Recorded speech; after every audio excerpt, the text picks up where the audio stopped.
So I can see use. Right. So who knows anything about the Bindu Chakra more than what I told you earlier on the post? Who had never heard of it before? Had anyone heard of it before? I've heard of it. Isn't it something to do with one of the Hindu or faiths and things, Indian faiths? No, might be wrong.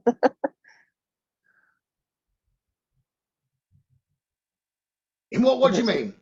Well, I wondered if it was something to do with Muslim or that faith. But... No, we've all got a Bindu Chakra. Doesn't matter on your religion. Oh, okay, no problem. Yeah, no, we've all got a Bindu Chakra. I've been aware of it, but I didn't know its name until not long ago, which I will explain a little bit more about it anyway. Basically, anyone that's into yoga or meditation, you know how great some of these types of spiritual practices are. How they can constantly, you're constantly in a position to be able to uncover more. Would you agree? Well, there's lots of you that have done lots with me. So there's different things that we're learning all the time. You know me, those that know me anyway, I would say there's never end to development. Development always continues. There's always more to learn, always more to take on board, always higher connections that can be reached, which I always strive for, which you're aware of. Now, I think I've uncovered a new layer. So, lessons about the Bindu Chakra certainly belong to the category of teachings that come in a much more advanced phase of development. It doesn't mean if you're not at an advanced level, it won't do anything by opening it up. It will. And then it'll be there for you to use and see. You see, it leads to physical and emotional and spiritual health. So even if you're at the beginning, it's got benefits there. But those that are more advanced in development, you've always got questions that you can't get answers to. And when you do get an answer, it gives rise to another 15, 20 questions. So this chakra is about the consciousness and connecting with the consciousness. It's the all-seeing eye. We've got the all-seeing eye within all of us. So, I know I did put on there, have you ever seen a Bhakti Yogi with a shaved head, except for a tiny area close to the back of the head with a ponytail? That's the position of the Bindu Chakra. Bindu is one of the main chakras of the human body. Although it is often left out from the charts, it is sometimes referred to as the Eighth Chakra. It's actually deliberately left out from lots of Sanskrit texts that have been brought forward. So if they've left it out and they're passing it down word by word of mouth, that would suggest it's an extremely important chakra. So let me just share my screen for a minute so that you do know where it is. A nice little diagram for you. Share screen.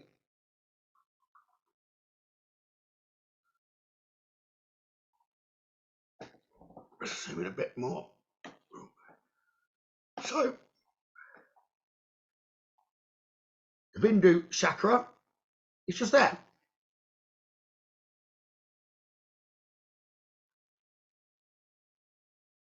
So the pineal gland here,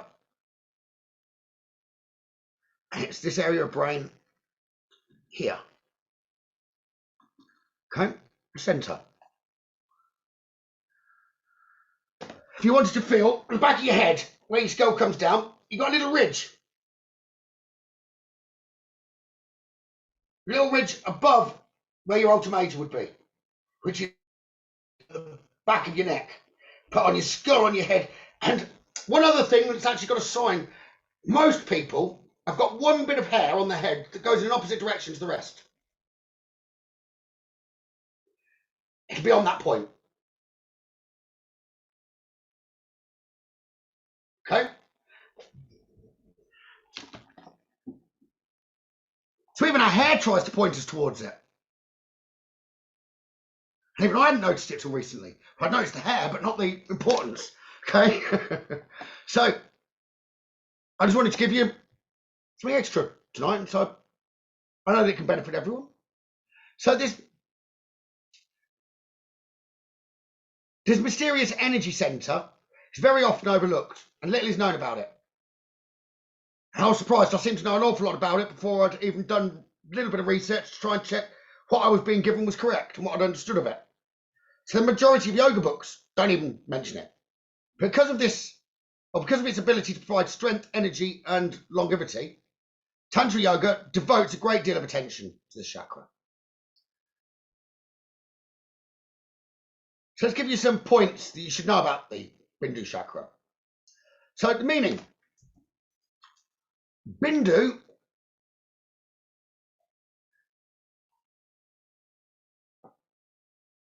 means a drop or a point. In fact, as the yoga traditions say, it is the point of manifestation of our entire physical body. And likewise, the point of its dissipation. This chakra is important for our overall physical, emotional, and spiritual health and vitality of our entire microcosm. Bindu brings a sense of happiness, well-being, purpose, and enthusiasm. But we'll all get some of that from it, but we can activate it and get an awful lot more. So the metaphysical, the Bindu Chakra is the primal point of appearance of clear consciousness that exists beyond time. In fact, the Bindu Chakra is the primal point of appearance of clear consciousness that exists beyond time, space, energy, matter, or form. It represents a very subtle level of consciousness. The subtle pranic energy that flows through this chakra is concentrated into drops. Let's call that an elixir.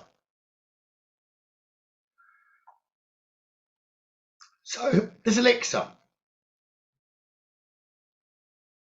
these drops, they wind themselves around the body. They help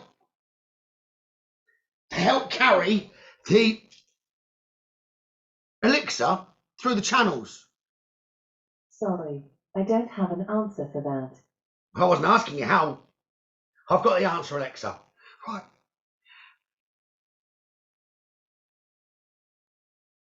It's interesting that she's piped up then. So she's listening into the conversation.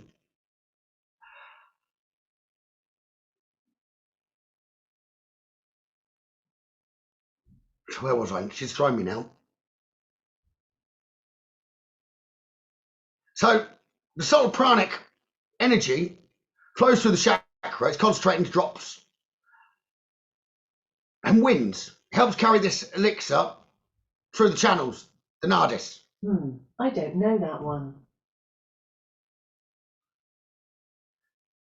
Because I said elixir and she's thinking I'm saying Alexa.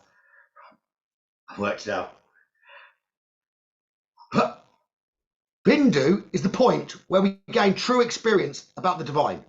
Because here the many forms of manifestation cease to be observed as such. Here we are faced with the infinite as one, not as many. So I've told you where it's located. It's located, as I said, at the back of the head, near the top. It's placed between the place where people have that lock of hair growing in the opposite direction for the rest of the hair. Now, interestingly, because of a conversation we were having yesterday, its symbol is the crescent moon.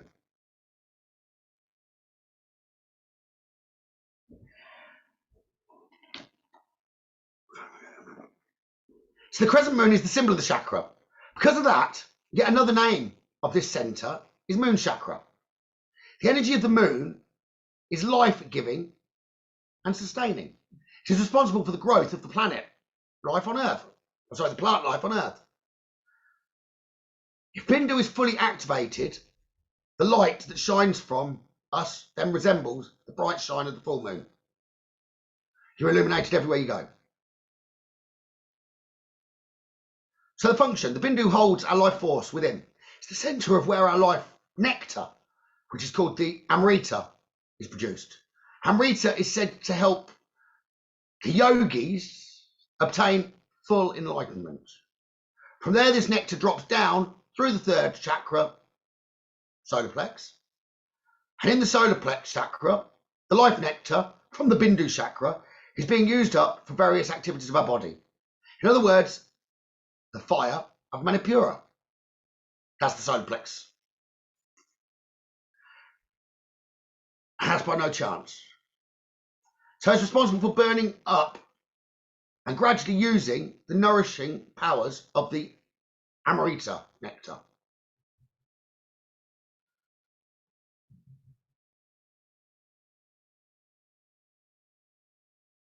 Now, in the 17th century, Kahanda Samhita, one of the three classic Hatha yoga texts, we find verses that describe this process. The book is presented as a manuscript that presents the secrets of Hatha yoga with regard to the ultimate reality as taught by Garada Chachanda. Here are the verses. The sun dwells at the root of the navel, and the moon at the root of the palate. The sun consumes the nectar of immortality, and thus man is held in the sway of death. So, if only we could catch up this nectar before reaching the solar plex, preferably in the throat chakra, as we could enjoy the vitalizing, nourishing energy of the Bindu Chakra. This is certainly not easy, but there's many yoga exercises if you want. Roger will give us an example of that one.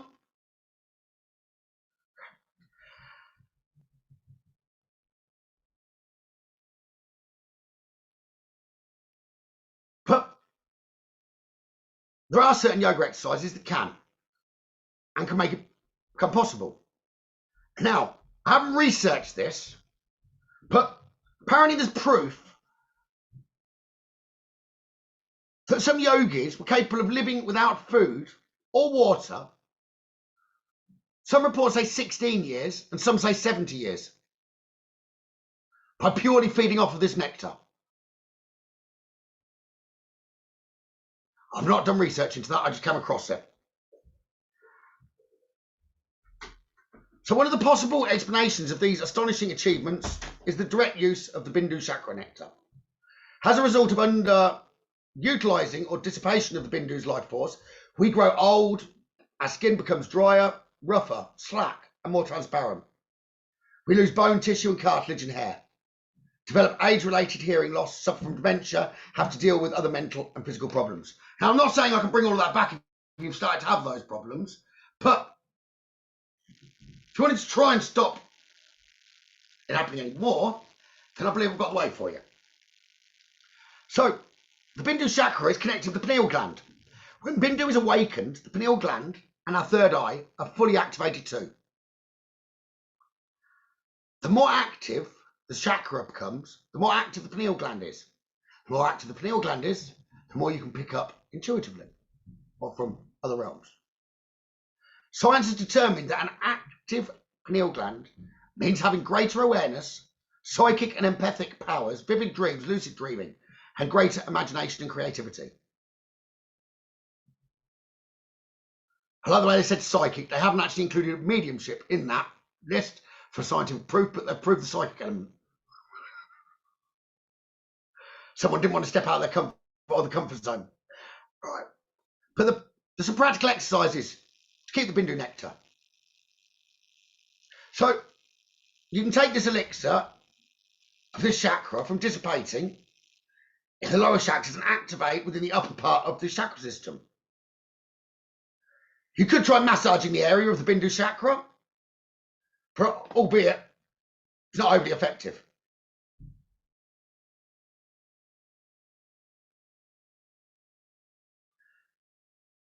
Now, Roger will give us an example of this one. So we could try asana. If you do Hatha yoga,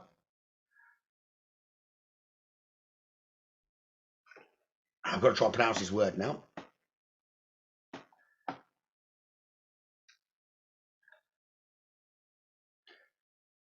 Viparita Karani is an asana you might want to try.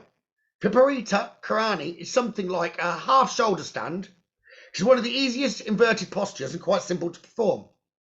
It is said to protect the Bindu Chakra and its nectar because in the inverted position, the nectar flows down towards the throat and throat chakra. So go on, Roger, can you just give us an example of that, please? Sure, I've got a different one for Anna. I've given you the easy one. But carefully placing the head and both hands on the ground, you can raise the feet and remain steady. This is considered to be prepared for Karani. And that puts the sun up and brings the moon down. Well, if we see Roger do that, I think it will bring the moon down. But this Viparita Karani mudra is concealed in all the tantras. Any type of inversion, yoga inversion, would help. I don't think you like that idea.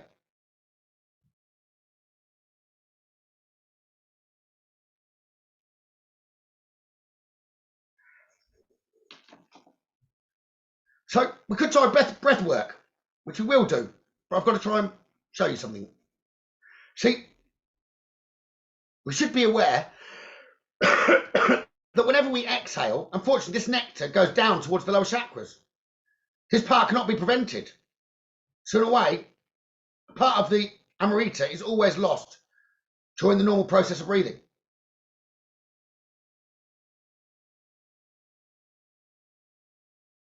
But the pranayama has three important stages: inhaling, exhaling, and breath retention. It's actually the breath retention phase that's important if you want this nectar and opening the Bindu.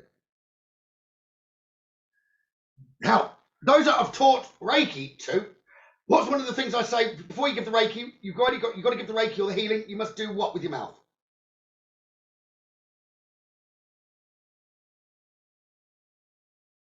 You've got to unmute. What are you got to do? Put your tongue at the roof of your mouth. Yes. You've got to put the tongue, roll it back to the soft palate as far as possible. This helps preserve the Amrita nectar from the Bindu Chakra. The idea is to first catch the downward stream of Amrita and control it by redirecting it up toward the throat chakra. So you'd have to gently insert the tongue into the base of the palate, then the tongue is turned back into the cavity of the skull, and your inner gaze is directed then between the eyebrows. That is the Kachari mudra. But you then don't really get an explanation of actually what you're meant to do with that. So that's about as far as you can get written text-wise. So you all know what to do now, do you? No. So it's where I'm going to try and help you. But first of all, could I get you just to close your eyes for a moment? Don't do any of that with your tongue. Keep your tongue normal. I'd like you to close your eyes and open your mouth with your tongue on the bottom teeth, because you're going to breathe only through your mouth. But I want you to imagine that you're up in the clouds. You're breathing in the clouds. And breathe the clouds in all the way to your root chakra, the base of your spine.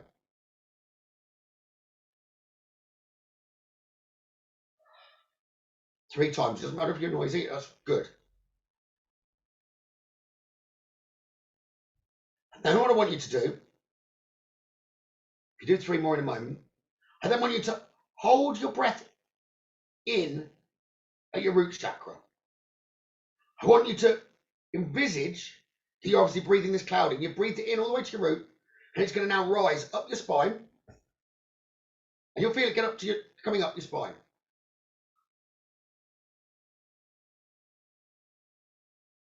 And you can try and look where your brow chakra is, your third eye. I want you to keep the tongue on the bottom teeth, or your mouth open. I guarantee you that mist, you can only feel it as far as your throat. It's not going up. It's not going any higher. No matter how much you try, it's there. Now, if you do that again, mouth open, but your tongue up at the ridge of your mouth. Now, three gentle breaths, or big breaths in, and hold your breath, and take that cloud all the way up your spine. Now see where you can focus with your eyes.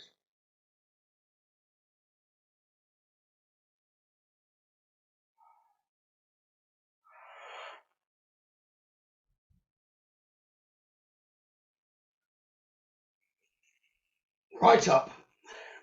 Now you can get to between your brow chakra, your third eye. It might take a little bit to be able to hold your breath for very long, but we haven't opened it up, but you can envisage this cloud now as far as your third eye. Do you agree? So there's a step in the right direction already. You've now gone from your throat to your third eye. So if you wanted to try again, you should just experiment. Anyone that needs to catch up a minute, you put your mouth open, you got your tongue on your bottom teeth, try and bring that cloud back in again. And you'll only really get it here. You can't greatly focus there when your breath's held. You must hold your breath, and I will be getting you to squeeze your perineum in a moment as well.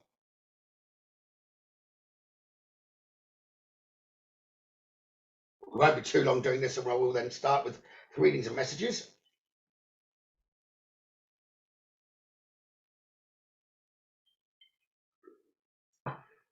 So anyone want to ask anything at the minute?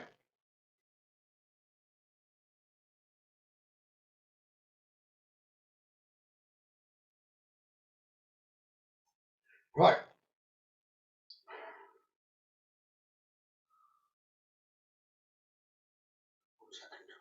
I wasn't expecting this. I think we might have a visitor. Let me just check. I think I've worked out who he is, but give me 1 second. I think we might have a visitor.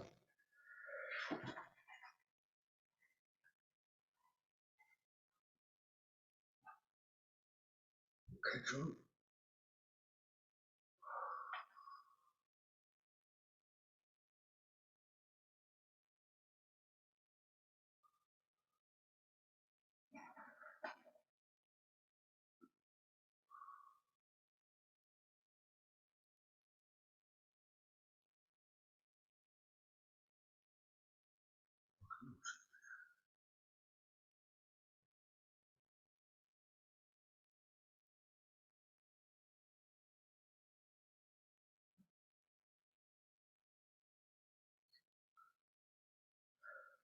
I believe I've got Mercury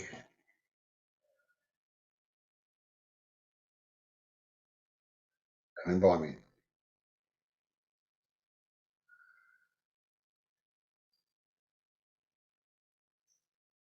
Tap, I have, but I don't understand. I don't understand why he'd be coming forward at this moment.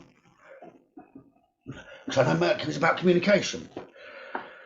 Unless with communication we've got to understand the divine. But I don't know what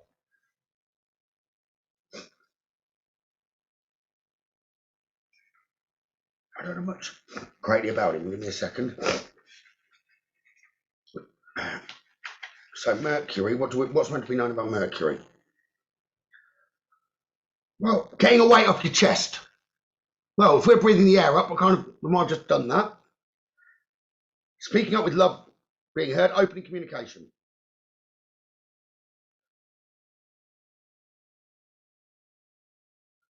See, it's about opening all levels of communication so that important messages, information, and insights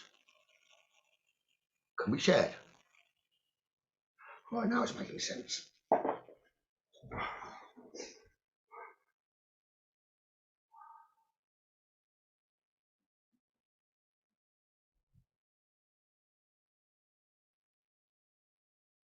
Let me just tell Marie, because I think she might be interested in this. Give me a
Give me one moment. I just needed to be quiet. The kids have just got back from going out for something to eat with their older brother. Give me a moment. I do apologise.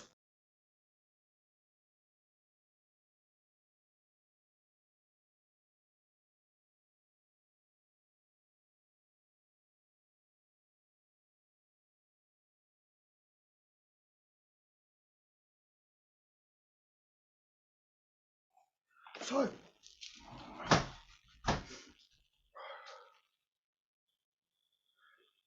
Mercury's meant to be an ascended master, but I don't know what he's going to say. I don't think he'll be long.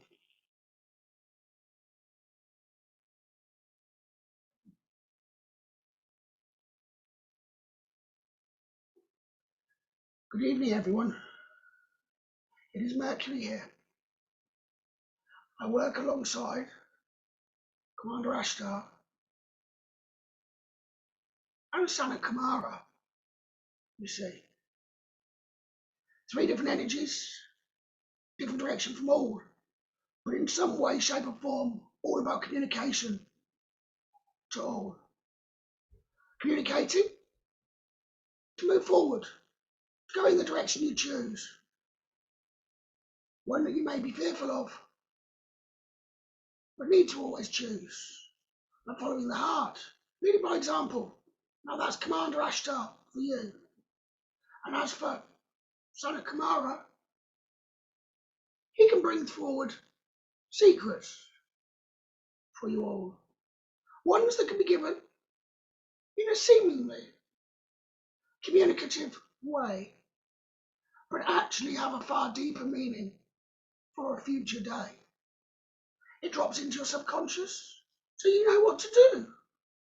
And when it's the perfect timing, it comes right out of the heart to the mind for you. Now, as for myself, Mercury, I'm very little called. That's because not about open communication, but communication in the majority of your being, of your soul. It's not down on earth. You're communicating with that one energy, not just of the earth, but of the universe, where the higher self gets its knowledge from. So if you wish more answers to be understood and not be pondered on for as long, then you must open up. Open up with the Bindu. That's where you can get the answers that the mind will never understand for you. You see, you need to lead it from the Bindu into your heart. That's where you can get the connection with and gives you greater enlightenment for a start. In addition to a greater love, a greater health overall, as some of you in front of me will know. In order to start healing that physical vessel of yours, it needs to start on a spiritual front, on an emotion, or some sort of pain. If we can eliminate that, then the whole body should be right as rain. So with the Bindu, that elixir, it's got more than what you've just been told. It's a vital life force energy that can keep the body alive untold. Which I was around last night, you see, as you were talking of certain energies with regard to other densities that linger around plants and trees. Where do they get their energy from if they don't feast on these? It is very similar now to what I'm telling you. So, I cannot bring connection through, but I can tell you this is why the Bindu has been hidden from you. It used to be known. I had to be very careful to understand that created longer longitude in the past for all on earth. It's very much hidden from you to stop you living to a bright old age. But it's personal best healing form comes from the Bindu Chakra, you see. It does. It floods. That elixir, like a hormone. That's the best way for me to explain to you. A bit like your other glands too. You're aware what the maturity needs and does for you. The pineal gland balances day and night. It floods the body, you see. So this chakra is a gland too. But very much lacking in use. That is one of the greatest reasons they try to calcify the pineal gland to you. There would be no fear if everyone's Bindu Chakra is there, being used to its full potential. But you can't reach it with your body down there. It can only be reached with your spiritual self. And I know the medium knows how. So I just wanted to come and say hello to you all. And I hope you enjoy the feeling somehow. For anyone that's not interested, has come purely for those messages from loved ones. Don't worry, the medium will do those. I'm going to stay, as I am about communication. I'll be in the background, enjoying tonight's communication. Lots of love to you all. I send great blessings from above. And hopefully you'll get a better understanding, even if you can't put it into words. Good night, all of you.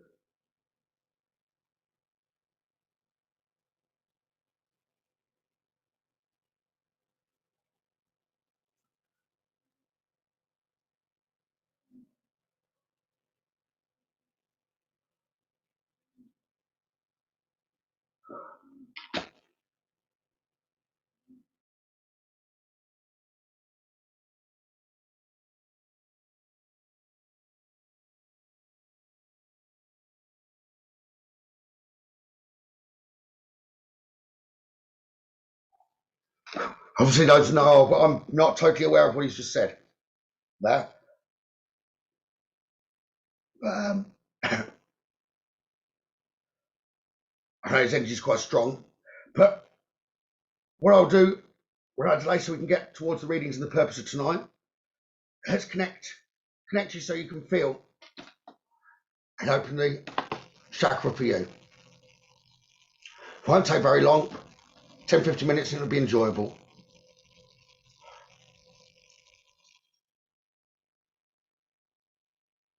It's very similar to what you've already done.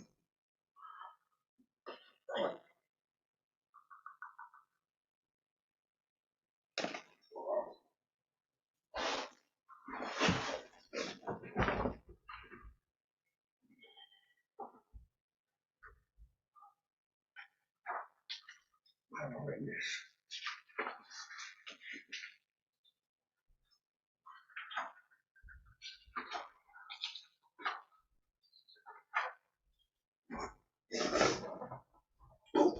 What can I see up there?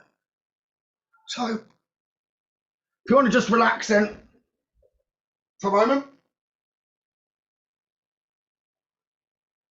I will be asking the perineum. The only way I can describe it is it's between the genitals and the anus. Put that muscle there. With the tongue to the roof of the mouth, that's the bit you'd want to be contracting. Okay, and you'd want to keep that contracted when you're taking the breaths when you're doing the meditation. Okay. For men, the easiest way of doing it is kind of squeezing your backside. Women, it's normally easier to do it, can be easier for them to do it from the front. So I'm told, I wouldn't know. But some might find it just as easy as men from the rear. Okay? But when you're doing that, all you need to do is you're relaxing. I want you to imagine that each breath you're breathing in is like blue. But what you're breathing out is white, and it's creating a cloud above your head with the 3 breaths. Okay. And then I will ask you to breathe in the cloud.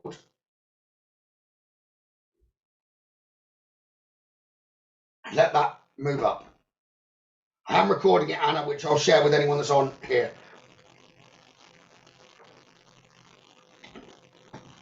So, please now, take 3 what I'm going to call kidney breaths. Which are big breaths with your mouth open. Breathe only in through the mouth. Don't do any of the breathing through the nose.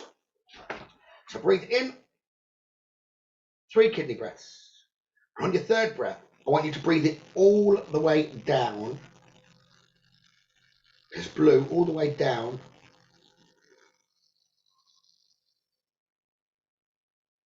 to your root chakra, base of your spine. And let that out, and then it's the next breath, that mist that you can see that you've been blowing out, is above your head. You're going to breathe in that lovely mist, that cloud. That's what you're going to take down, and hold your breath when you take that in. So, let's start it now properly. So you contract the perineum. You've got your tongue on the alveolar ridge, through your mouth. Please breathe blue into your kidneys, and now breathe out white. Breathe blue into your kidneys, and breathe out white. Now see the white mist cloud above your crown, and breathe it in, drawing it all the way down to your root chakra. Hold your breath. Allow the energy to rise up the spine and into the brain. Allowing the brain to turn white. Hold it for a second or 2 longer. Now breathe out the white. Touch and feel in your mind what you've created for a moment. What did white feel like? What did you see?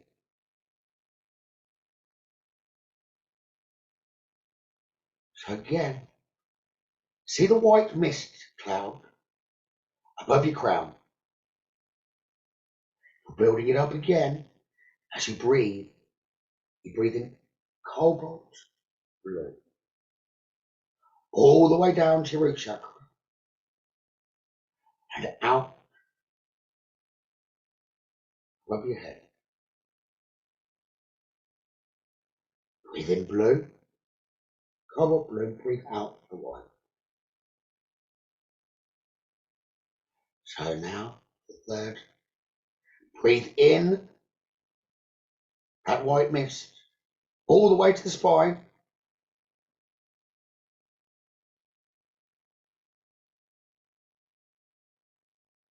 Let it rise up to the brain, where it turns even brighter cobalt blue. Hold it, and then breathe out the cobalt blue.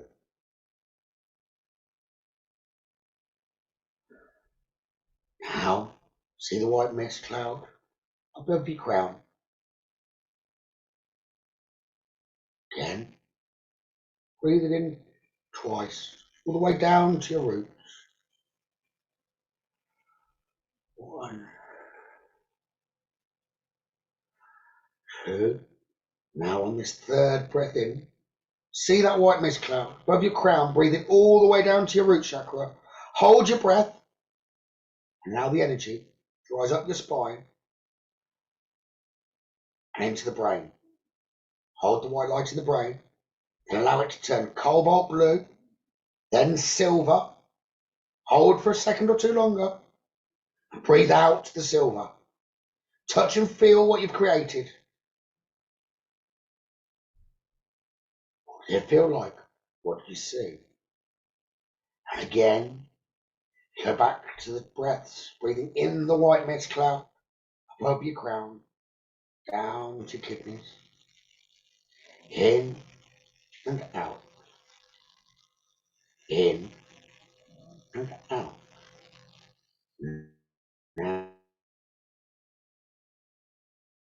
Now, See that white mist cloud? Hold your breath and allow the energy to rise up your spine, all the way to your brain. Hold the white light in the brain and allow it to turn cobalt blue, silver, and now purple. Hold for a second or two longer. Breathe out the purple. Feel what you created. What does it feel like? What do you see? Again, come back. Breathing in the white mist cloud above your crown twice. 1, 2. So now see that white mist above your crown. Breathe it in all the way down to your root chakra. A big breath as full as you can. Hold your breath. Allow the energy to rise up your spine and into your brain. Hold the white light in the brain. Now allow it to turn cobalt blue, silver, purple, and now gold. Hold for a second and breathe out the gold. Touch and feel what you created. What does it feel like? What do you see? Now, see the white mist cloud above your crown. This is what will open up your Bindu for you. See that white mist cloud above your crown. Breathe it in all the way down to your root chakra. Hold your breath. Allow that energy to rise up your spine slowly into the brain. Hold that white light in the brain. Allow it to turn cobalt blue, silver, purple, gold, and now rainbow. Not a rainbow of the earth, your rainbow. Whatever colours you need will be there. Hold that rainbow. Now breathe out the rainbow slowly, feeling what you created, what it feels like and what you see. You should be having an awakening and tingling now down by your throat as your Bindu Chakra is bringing the elixir through for you. The more you practice that, the more you can hold the breath. It's when you're not breathing that that elixir comes down to your chest. The more you do that, the more elixir, the more of the nectar, so to speak, is running through all your energy channels.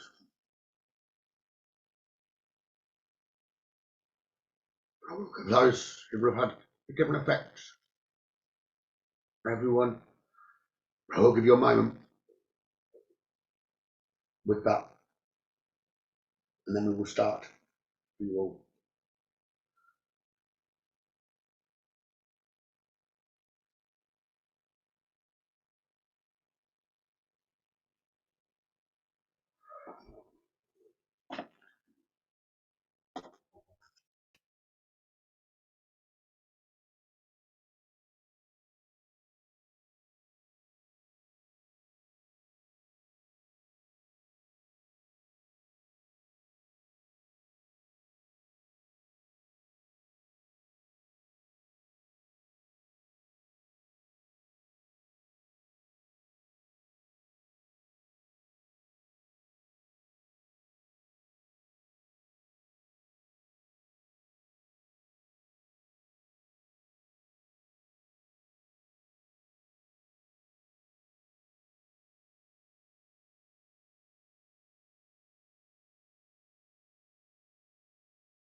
Right. Hopefully you enjoyed that. I won't get feedback from anyone. Does anyone want to share with me what they experienced there? Just to let me know. Rog, how did you find that? That were a fantastic rush of energy. Could feel it entering the throats at the end, making me You made the bloody dog do it. cough. On timing. But yeah, the third eye, the throat, and the heart just seem to be really. You just knocked a good 5, 10, maybe 15 minutes younger you look now. I wish, but yeah, the hair on the back of the head, what little I've got, And probably on that spot as well. Yeah. Well. Okay. But go on, let me try and pick on someone else. Emma, how did you find it? I'll save you getting up. I think I can unmute you. There you go. Yeah, it was really good. I did get stuck a bit with I kept seeing loads and loads of purple, and I couldn't get the gold, but then it came through then afterwards. So yeah, it was. You see, some of those colours, that was more to try and build you up so you knew what you were doing. It was the end part that was the important bit. But if I had just jumped you straight into that, you wouldn't have had a clue really what was meant to be going on. So at least you'd felt it a few times with the other colours. It'll have been the colours showing for you. See, if it's about enlightenment, all of us are going to be needing to be enlightened in a slightly different way. So some of us will have certain parts of that connection already there, and it's bringing in the others. So the rainbow colours are the bits of those energetic, it's just in colour form, those energetic bits that you needed to bring in for you, which is why it was your rainbow. Your rainbow might not be the same. The next time you do it, you might have taken the blue that you last saw in the rainbow of yours that's not there anymore. So it's going to give you the energies that are needed for that connection. I would have said, if it was pure enlightenment, or if you get to that, I don't think you can. I think it'll always step up. I would say it'd be then you'd probably struggle. You'd feel like you're visualizing the rainbow, but it'd feel like more like warmth than actual sight. So your awareness would go from the separate colours more to it being a uniform rainbow.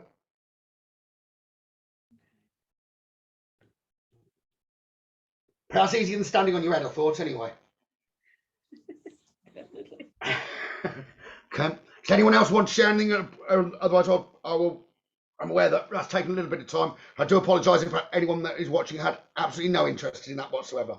But I hope not.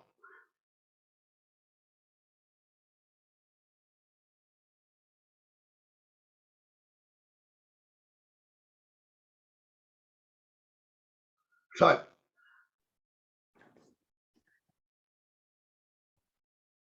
we will move forward to the readings. Obviously, I'll try and come to you, but I need to know you're there. Obviously, you can drift backwards and forwards off camera. But I know my guides will bring forward more messages and loved ones when they know you're there for it. But